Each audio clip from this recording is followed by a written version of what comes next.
Oi, aluno do sétimo ano, tudo bem?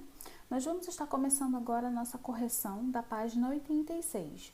Começando a falar um pouquinho dos invertebrados. Na aula anterior, do vídeo, vocês assistiram o assunto poríferos e quinidários. E esse texto que a gente vai estar vendo hoje é sobre esse assunto, tá ok? Entendendo mais um pouquinho sobre os invertebrados. Pessoal, eu quero lembrar vocês que é muito importante que vocês estejam fazendo todas essas anotações de respostas, correções, algumas anotações referentes aos capítulos mesmo, né? Qualquer dúvida no caderno. Todas essas atividades estarão valendo aí até 10 pontos e eu vou estar verificando no nosso retorno, tá bom?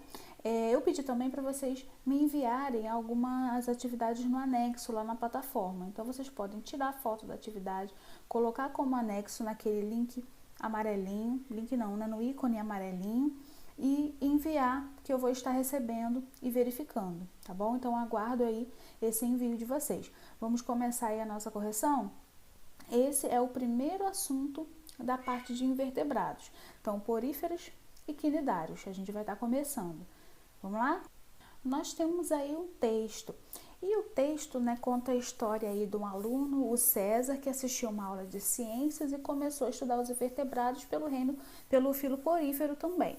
E ele passou a questionar, né, algumas coisas e percebeu que na própria casa dele ele usava uma bucha de banho e descobriu que as buchas são feitas a partir de esponjas, né? Mas será que ele ficou naquela dúvida? Ué, mas eu tomo banho com um animal? O que acontece? Para mim, o animal era o meu cachorro. Ele não tinha noção de que uma esponja poderia ser um animal também, né? Tudo isso porque ela tem características diferentes. Então, ele foi perguntar ao professor e descobriu que, na verdade, a esponja que ele usa em casa é uma esponja sintética, ou seja, ela é feita artificialmente. Mas em alguns períodos anteriores, quando não existiam as esponjas sintéticas, as esponjas do reino animal, né, do filo porífero, também eram usadas como auxílio, né, no banho aí de muitas pessoas. Então, o que fica aí desse texto de ensinamento pra gente é que, por mais que a gente não tenha a noção do que a esponja é um animal, ela é sim um tipo de animal, ela só não é tão comum como os animais que a gente costuma ver no dia a dia, né? Como o gato, cachorro, alguns tipos de inseto, enfim, o próprio ser humano, ela é muito diferente, ela é um animal muito mais simples, né? E por isso tem características que são aí específicas, tá? Então leia o texto que vocês vão achar bem interessante e conseguir responder aí os itens 1, 2 e 3. Vou começar a corrigir aqui com vocês, ó, todos aqui, 1, 2 e 3. Você utiliza esponja durante o banho? Aí é com você, resposta pessoal. Essa esponja vai ser artificial ou natural? Na maioria das vezes, gente, as esponjas que a gente utiliza no banho, elas são artificiais, tá? Ou até mesmo vegetais. Não são aquelas esponjas lá do oceano, né? Não são do filo porífero. Elas são mais artificiais ou então de origem vegetal, né? Algumas têm até propriedades de algas, enfim, são mais naturais possíveis nesse sentido, tá bom? Então, geralmente, né, são artificiais ou então vegetais. Tem um padrão de resposta aqui para vocês.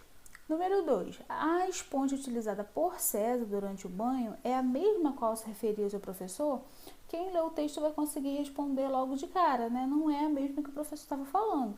A esponja do César, assim como a maioria das esponjas que a gente utiliza para o banho em casa, são esponjas artificiais. Então, não são mesmo esponja, o mesmo tipo de esponja do filo dos poríferos, não são os animais que nós estamos estudando lá, tá bom? Deixa eu destacar aqui o padrão de resposta desse número 1 e 2 aqui para vocês. Vocês podem estar pegando aí essa resposta, mas eu sempre oriento, gente, a vocês estarem respondendo de acordo com o que vocês entenderam, né? Assistam as videoaulas, leiam o material de vocês do livro, que é excelente, muito explicativo, que vocês vão estar compreendendo corretamente algumas coisas e vão conseguir passar aí para o caderno a resposta de vocês, tá bom? Número 3. Em sua opinião, existe uma relação entre os animais conhecidos como esponjas e as esponjas utilizadas para a nossa higiene pessoal? E aí, o que vocês entendem disso tudo? Né? Então, a princípio, não há relação porque as nossas esponjas utilizadas atualmente são sintéticas, são artificiais. E as esponjas do reino animal são seres vivos que têm o objetivo de fazer a limpeza, né, da água dos oceanos. Elas são animais filtradores. Então, até então, não há relação. Tá? O que é importante para a gente aqui, ó, que a gente vai complementar, é que antigamente essas esponjas já eram sim usadas por algumas pessoas. Tá? Então, antes de existirem as esponjas sintéticas, elas eram utilizadas sim, até o nome pode ser comum para vocês, ó, eram as buchas. Tá? Então, elas eram usadas para fazer a esfoliação da pele, né? Tirar aquela sensação de aspereza na pele, né? Aquela pele mais áspera, principalmente nos pés, né? Fazer aquela esfoliação, tirar as células mortas. Então, essas esponjas eram utilizadas para isso, mais para um trabalho estético, né? Na pele, deixar a pele com uma aparência mais saudável, mais jovem. Então, esse era o objetivo, tá bom? Aí tá o padrão de resposta no número 3. Vocês podem estar conferindo e anotando, tá bom, gente? Então, essa aí é a nossa página 86.